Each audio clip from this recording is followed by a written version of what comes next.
Bonjour et bienvenue, vous êtes sur Croisée des chemins, je suis ravie de vous retrouver aujourd'hui pour notre point info quotidien. Des chiens renifleurs de virus sont-ils l'avenir? Certains pays semblent le penser. Ce n'est pas une blague, l'Italie, la Thaïlande ont toutes les deux des équipes qui travaillent à la formation de chiens à cette fin. Une équipe médicale de Rome entraîne des chiens à détecter le virus dans la sueur des gens. L'objectif est de faciliter les tests de masse à l'avenir. Selon un directeur de laboratoire de l'équipe, le premier objectif est d'amener les chiens à reconnaître les composés organiques qui incarnent la maladie Covid-19. Ils utilisent des échantillons prélevés sur des patients actuellement soignés pour entraîner les gens. Et une université en Thaïlande travaille sur le même objectif. Ils affirment que les chiens ont un taux de réussite élevé. Le responsable du projet déclare à Reuters « Les chiens ne mettent qu'1 à 2 secondes pour détecter le virus », ajoutant « En 1 minute, ils parviendront à passer en revue 60 échantillons ». Selon les chercheurs, 6 Labrador Retriever ont été sélectionnés pour participer au projet pilote de 6 mois et jusqu'à présent, ils ont un taux de précision de 94,8%. Les chercheurs affirment que les patients atteints du Covid sécrètent un composé organique volatile dans leur transpiration, une odeur que les chiens peuvent détecter même s'ils ne présentent pas de symptômes évidents. L'objectif serait d'envoyer ces chiens pour aider dans les aéroports à l'avenir. Les chercheurs affirment que les chiens seront beaucoup plus rapides et plus précis dans la détection du virus que les contrôles de température. Certains se posaient la question de savoir si ces chiens seront en mesure de détecter les nouvelles variantes du virus. On ne sait pas. Bien que l'administration Biden ne crée pas de passeports vaccinaux, elle travaille avec des entreprises privées. Les responsables travailleront avec le secteur privé sur les directives pour les systèmes de passeports. Ces systèmes pourront être utilisés pour que les gens puissent prouver qu'ils ont été vaccinés. L'une des plus grandes et des plus anciennes associations de défense des libertés civiles met en garde contre les passeports vaccinaux. L'Union américaine pour les libertés civiles a écrit, je cite, « Il y a une différence entre un système normalisé pour présenter une preuve de vaccination et un système numérique pour le faire. » Ajoutant, comme de plus en plus de nos justificatifs d'identité sont affichés par des applications sur nos téléphones, des cartes d'embarquement des compagnies aériennes ou des billets de concert en passant par des abonnements à des salles de sport, il semble évident à beaucoup de gens qu'il est grand temps de créer un justificatif d'identité numérique similaire pour les occasions où une personne doit prouver qu'elle a été vaccinée. L'État de New York a été le premier à mettre en place un programme de passeport vaccinal. Il l'appelle l'Excelsior Pass. À New York, il faut être négatif ou se faire vacciner pour pouvoir se rendre à des réceptions de mariage ou d'autres endroits. La CLU note que l'utilisation d'un système numérique est problématique car de nombreuses personnes ne possèdent pas de smartphone, ce qui signifie qu'ils ne peuvent pas afficher le document du passeport vaccinal sous une forme numérique ou via une application. Elle met également en garde contre la création d'une base de données permettant de suivre les personnes. Elle écrit, je cite, « Si une grande entreprise est avertie chaque fois que quelqu'un lit l'un de vos identifiants, cela lui permettrait de suivre vos mouvements et vos intérêts. Les magasins, les concerts, les lieux de transport que vous visitez et bien plus encore. » En l'absence de protection juridique étanche en matière de vie privée, ces informations pourraient alors être vendues à des fins commerciales ou partagées avec les forces de l'ordre. Certaines personnes pourraient en avoir peur. La CLU poursuit en déclarant « La peur du pistage pourrait inciter les gens à ne pas participer, ce qui entraînerait une marginalisation accrue, car ils se verraient refuser l'accès à certains espaces publics. » Pire encore, poursuit-elle, en l'absence de protection de la vie privée suffisamment forte pour créer la confiance du public, cela pourrait même dissuader les gens de se faire vacciner en premier lieu. Entre-temps, certains États ont présenté des propositions visant à interdire ces passeports de vaccination. Le Sénat de l'État du Missouri a pris mercredi des mesures pour interdire les passeports Covid-19 dans l'État. Le texte de la proposition de loi stipule, je cite, « Aucune entité dans cet État ne peut exiger la documentation d'un individu ayant reçu une vaccination contre une maladie quelconque afin que l'individu puisse accéder au système ou service de transport. » Fin de citation. Le gouverneur de l'État de Floride, Ron DeSantis, qualifie d'inacceptables les passeports vaccinaux. Il a annoncé qu'il allait prendre des mesures contre les passeports vaccinaux. Selon lui, les gens ne devraient pas avoir besoin de prouver qu'ils ont été vaccinés juste pour pouvoir participer à la société normale. Et la représentante Marjorie Taylor Greene a présenté une proposition visant à interdire les obligations de vaccination Covid-19 ainsi que les passeports vaccinaux. Le We Will Not Complain Act interdirait les documents qui indiquent qui a été vacciné ou qui a récemment été testé négatif pour le virus.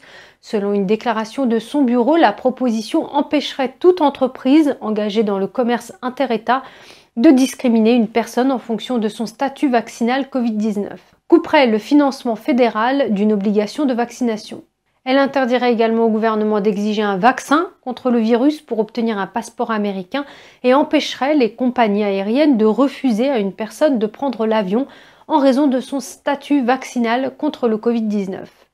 Elle créerait la possibilité d'intenter une action en justice si une personne a été victime de discrimination en raison de son statut vaccinal ou de la conformité de son masque. Il faut savoir que les chances qu'elle passe ne sont pas très élevées. Il est peu probable qu'elle fasse beaucoup de progrès à la Chambre des représentants contrôlée par les démocrates. Si c'est le cas, il est peu probable qu'elle passe. Et nous passons à présent au scandale des maisons de retraite. 4 États sous haute surveillance. D'autres États pourraient cacher les décès dans les maisons de retraite. Mike Kelly, représentant de la Pennsylvanie, a déclaré à Epoch Times qu'il avait envoyé à 4 États de multiples demandes de données sur les décès dans leurs maisons de retraite et qu'il n'avait rien reçu. Lui et un groupe de collègues du Parti démocrate demandent des informations au Michigan, à la Pennsylvanie, au New Jersey et à la Californie. Les critiques disent que ces États ont utilisé des approches similaires à celles du gouverneur de New York, Andrew Cuomo. Ce dernier a demandé aux maisons de retraite de son État d'accueillir les résidents infectés par le virus. Les critiques affirment que cela a causé de nombreux décès supplémentaires. Cuomo est également accusé de dissimuler le nombre de décès causés par le virus dans les maisons de retraite. Le FBI est actuellement en train d'enquêter sur lui. Les 4 autres États ont tous des gouverneurs démocrates. M. Kelly affirme que son État, la Pennsylvanie, a adopté des politiques presque identiques à celles de New York. Il dit que le seul problème est que nous ne pouvons pas regarder les données et qu'à cause de cela, il y a de réelles inquiétudes que quelque chose se passe qui ne devrait pas se passer. Rachel Levin était secrétaire de la santé de la Pennsylvanie avant de rejoindre l'administration Biden. Elle a témoigné qu'il y a un décalage entre le moment où les décès surviennent et celui où ils sont signalés. La journaliste de la chaîne de télévision locale 11 News, Angie Moreshi, dit que les données manquantes remontent au mois de mai. Kelly dit que lorsque les données sont trop anciennes, elles deviennent inutiles pour orienter la politique. Il se demande aussi si les fonctionnaires impliqués voulaient faire passer un certain message. Et nous passons à présent à Biden qui a tenu la première réunion de son cabinet jeudi. Il a parlé du projet massif d'infrastructure et a nommé les membres du cabinet qui seront le fer de lance de l'effort pour passer ce projet de loi au Congrès. Les secrétaires au transport Pete Buttigieg, au logement Marcia Fudge, à l'énergie Jennifer Granholm, au travail Marty Walsh et au commerce Gina Raimondo. Les républicains veulent négocier sur les infrastructures mais préfèrent débarrasser le projet de son programme d'aide sociale et des hausses d'impôts sur les sociétés. Le leader de la minorité au Sénat, Mitch McConnell, a déclaré, je cite, « Faisons un projet de loi sur les infrastructures, ne faisons pas un effort massif pour augmenter les impôts des entreprises et des particuliers. » La secrétaire d'État au commerce Gina Raimondo estime pour sa part que l'argent ne devrait pas être une préoccupation. Ce qui est important, dit-elle, c'est de devancer les concurrents mondiaux. De son côté, le chef de la minorité au Sénat, Mitch McConnell, a indiqué qu'il ne soutiendrait probablement pas le plan d'infrastructure. Il a également fait écho à des remarques antérieures, qualifiant l'enveloppe de cheval de Troie des priorités démocratiques comme les hausses d'impôts. Il a déclaré sur Twitter, je cite, « Le projet de loi sur les infrastructures de l'administration qui ne concerne pas les infrastructures ressemble à un cheval de Troie pour les demandes de l'extrême gauche, abandonner les lois sur le droit du travail, imposer les plus fortes hausses d'impôts depuis une génération, tuant des emplois et ralentissant la croissance des salaires alors que les travailleurs ont besoin d'une reprise rapide. » Fin de citation. M. McConnell a fait remarquer que moins de 6% de cette proposition massive est consacrée aux routes et aux ponts. Elle dépenserait plus d'argent pour les voitures électriques que pour les routes, ponts, ports, aéroports et voies navigables de l'Amérique réunie. Sur les 2000 milliards de dollars estimés, seuls 115 milliards sont destinés à la réparation et à la reconstruction des ponts, des autoroutes et des routes. McConnell affirme que les hausses d'impôts pourraient nuire à l'économie et aux emplois américains. Il précise qu'il n'est pas contre les infrastructures, qui reste un objectif commun à tous les partis. Monsieur McConnell déclare, je cite, « Notre nation aurait besoin d'un plan d'infrastructure sérieux et ciblé. Il y aurait un soutien bipartite pour une proposition intelligente. » Malheureusement, la dernière liste de souhaits libéraux que la Maison-Blanche a décidé d'appeler infrastructure est une occasion manquée majeure par cette administration. Il a ajouté « Mon conseil à l'administration, si vous voulez faire un projet de loi sur les infrastructures, faisons un projet de loi sur les infrastructures. Avant la pandémie, nous avions la meilleure économie depuis 50 ans. Nous ne devrions pas augmenter les impôts sous le couvert d'un projet de loi sur les infrastructures et envoyer notre économie dans la mauvaise direction. » Fin de citation. Monsieur McConnell n'est pas le seul à s'inquiéter. Le président du groupe de réflexion conservateur Tax Foundation, Scott Hodge, déclare dans un rapport que le principe du plan d'infrastructure de Biden est que les avantages économiques des dépenses d'infrastructure du gouvernement l'emportent sur le préjudice économique d'une augmentation de l'impôt sur les sociétés. Mais il note que les études montrent le contraire. Monsieur Hodge poursuit en disant, je cite, « Les investissements fédéraux financés par la dette ou les impôts pourraient bien faire plus de mal que de bien à l'économie parce que les emprunts et les impôts fédéraux évincent les investissements privés, suggérant que les investissements fédéraux devraient être financés en réduisant les dépenses dans d'autres programmes discrétionnaires afin de ne pas nuire à l'économie. Il cite des études de Congressional Budget Office qui montrent que l'augmentation des impôts pour financer les investissements fédéraux entraînerait une baisse de la production économique et de la consommation personnelle.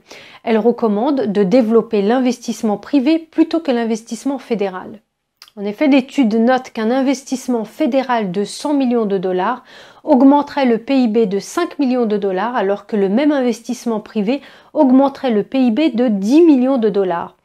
L'attachée de presse de la Maison-Blanche, Jen Psaki, a quant à elle défendu la hausse de l'impôt sur les sociétés, affirmant que 91 des 500 entreprises du classement Fortune n'ont payé aucun impôt fédéral en 2018. Elle dit, je cite, « Ce n'est pas quelque chose que le peuple américain croit juste, que nous croyons juste, et ce dont nous parlons ici, c'est d'apporter des ajustements au code des impôts pour les rendre plus justes. » Fin de citation. Le plan d'investissement impose des impôts minimums de 15% aux grandes entreprises. Ainsi, des sociétés comme Amazon ne pourront pas éviter de payer des impôts fédéraux américains. Il élimine également certaines déductions et crédits pour l'industrie des combustibles fossiles. M. Biden a dévoilé son plan d'infrastructure mercredi. Selon lui, il s'agit avant tout de moderniser les infrastructures de transport. La Maison-Blanche avait auparavant publié une fiche d'information détaillant la première des deux parties d'un plan que M. Biden souhaite faire passer au Congrès dans les mois à venir. M. Biden devrait présenter dans le courant du mois un plan distinct portant sur les soins de santé appelé American Family Plan. Voilà, croiser des chemins, c'est fini pour aujourd'hui. Merci de votre présence et de votre écoute. Prenez soin de vous et je vous dis à très bientôt. Au revoir.